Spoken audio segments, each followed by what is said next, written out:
వృశ్చిక రాశి.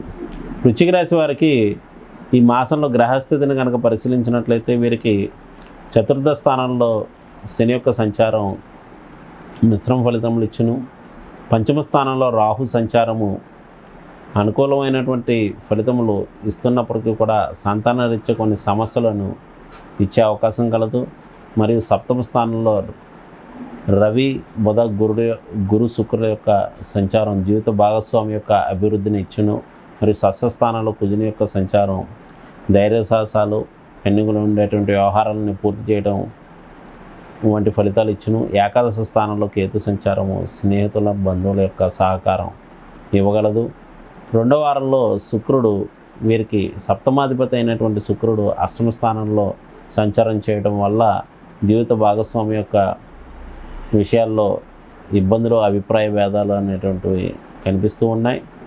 ఇక 3-4 వారాల్లో అష్టమ స్థానంలో రవి బుధ శుక్రుల యొక్క సంచారం ప్రతికూలమైనటువంటి ఫలితములు, ముఖ్యంగా ఫైన్లు, జరిమానాలు వంటివి పడే అవకాశం కలదు.